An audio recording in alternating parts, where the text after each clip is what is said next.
to transition to the second mandatory unit, which is theories, principles, and models in education and training. Now, this unit is kind of very theoretical. That is the unit where we are going to discuss multiple theories, models, and different frameworks as well. The purpose of this unit is to give you the knowledge and understanding of some of the theories, principles, and models that you can apply in your own practice. It will include different models of learning, models of communication, models of assessment that are used in education and training. You will learn how to apply those. We'll also talk about models of curriculum development within your own area of specialism, again depending on which area you would like to progress in your career.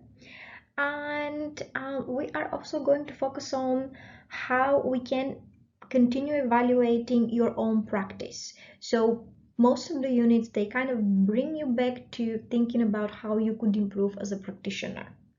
That is why we are going to be talking about your own self-reflection and your role as a practitioner as well, even in unit 2. So this is kind of the theoretical unit.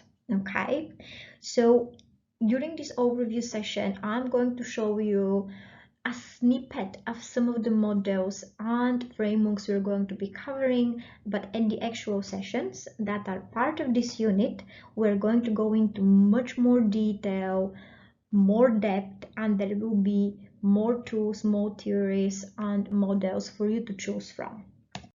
Okay, so some of the theories and models of learning that we are going to be covering are behaviorism, constructivism, social learning theory, and I'm not going to go into too much detail as to what each one of those involves because this is just an overview session. But just to give you an example, for instance, behaviorism is very much about looking at how the behavior has changed when someone has taken part in a learning program or a training program delivered by, let's say, by you. And usually behaviorism models are used in the corporate world where it is often that someone is sent to attend a particular training or they're invested in with the purpose of them changing behavior and performance as well. So this is just an example of what we are going to be focusing on, and these are just some of the models of learning that we are going to look at the session at the different sessions as well, which are part of unit 2. And then when it comes to you applying these theories, you are going to select the theory or model that is most relevant to your subject of interest, okay, or to your area of work if you're already working within the field of teaching or training. And then we're also going to look into the different models of communication. Now, this is something that is very important for you to learn and also to kind of gain a much bigger understanding of the models of communication, because communication is how we deliver the actual information, and depending on our facilitation style and depending on many other factors that we're going to explore further down this session, the learner will acquire the necessary knowledge. So we should be aware as practitioners of the various models of communication, what can get in the way of communication, and how we can even flex our teaching style in order for the communication to be as smooth as possible so that we can pass on that information, we can facilitate learning in the best possible way for our learners. So here, kind of a quick definition for you when it comes to the very basic model of communication. That is when we are sending information to a receiver. But from experience, we know that we may be sending the information verbally if we are delivering, for instance, a lecture, or if we're a facilitator and we are facilitating a face-to-face training session to a group of people, but whether they're actually receiving the information, and even if they are receiving it, whether it is actually being acquired as knowledge, then that will depend on many factors. So communication is key. That is why I would like to show you some of the models of communication that we are going to be exploring at the actual sessions, which are part of this unit. Okay, so we are going to look at Shannon Weaver's model of communication, which is kind of quite a well-known model within the field of education and training. That again, it involves 5 stages. We have a sender, we have an encoder, we have a channel of communication, we have a decoder and receiver. So the receiver is actually our learner. So this is a really interesting. I am sure that you're going to find it quite fascinating and interesting, because you are going to be also asked to reflect on some of your experience when you have attended training, and how the communication took place, and whether you found the facilitation style of the actual practitioner effective, and things like that.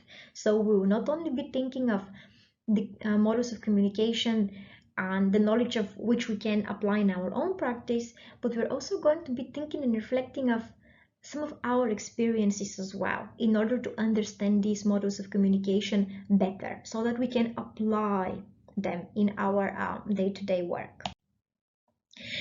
You might have heard of the Mehrabian formula, which is really popular, and apart from being a faculty member, I'm also a qualified trainer and a coach, and I have delivered multiple training sessions and coaching sessions. Also, I have a background in teaching as well, so this is the formula that I have used continuously throughout my experience to raise awareness of the importance of communication and what communication actually consists of. So this is a very important model for us to consider, and we're going to go into much more detail into that model at the actual unit. But let's take a moment here to have a look at what communication actually consists of. As you could see here, 55% of communication, and this model, this formula here, was designed by Albert Mehrabian, and it actually includes 3 elements that account for our perception of a person. Okay, and this is based on research, right? So 55% of the way we communicate is based on body language. 38% is based on our tone of voice, and communication when it comes to the spoken words is just 7%. This is quite a fascinating piece of research here and a model, and it would be quite interesting to perhaps think about those of you who might be working virtually, digitally, and then when your learner perhaps cannot see you face to face, so then the tone of your voice increases in terms of the percentage as a part of the overall communication kind of formula, communication mix, as opposed to, for instance, if you are delivering training face to face where people can see your body language. So this formula here, we're going to look into how we can apply our understanding of the Mehrabian model of communication into our current fields of work or our chosen occupation as well, in order for us to be effective as practitioners within the learning and development or teaching field. Okay, right. I'm going to give you another example here. While you're listening to this overview being delivered by me at the moment, you could, I am relying primarily on my tone of voice to continuously engage you, so that the communication can be smooth for you to gain a really good idea of what you will learn as a part of this level and this diploma. And because there is no video, it is mainly presentation, images, and notes on the slides, I am relying on my tone of voice, and that is kind of the key element of communication here. And I'm just mentioning this so that I can give you an example of how the communication mix works. So this is something that is really important, and that is why we're spending a little bit longer on this slide at the moment, as this is going to be quite handy in your actual practice as a teacher or trainer.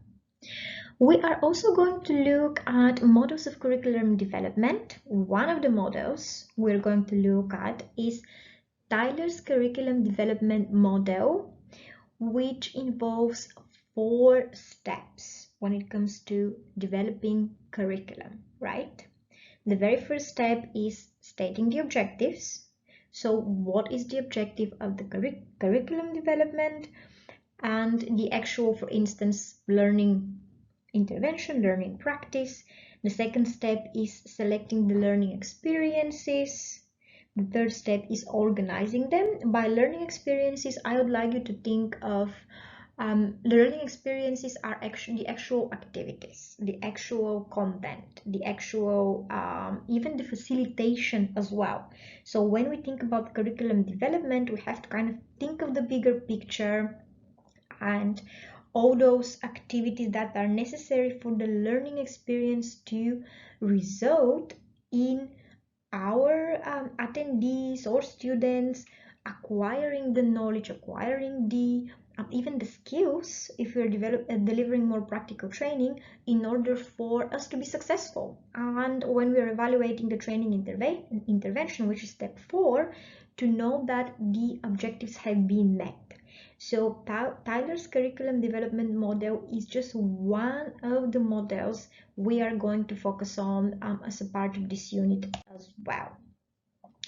When it comes to models of assessment, again, so far we have spoken about models of learning, we have spoken about models of communication, and also models of curriculum development. I know you may be thinking, wow, this is so much theory. And you are right, where this unit is very heavy on theories and principles and different models.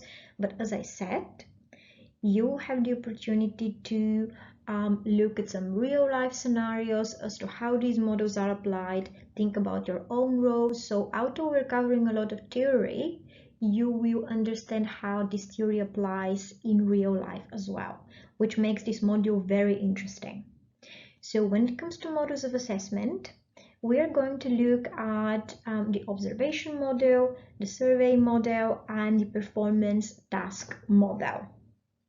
Again, I'm not going to go into too much detail here of these different models of assessments. There are many models of assessments, and the model of assessment that we are choosing would depend very much on the learning objectives that we have set when we were working on developing curriculum. Okay? Right. Let's move to the next slide.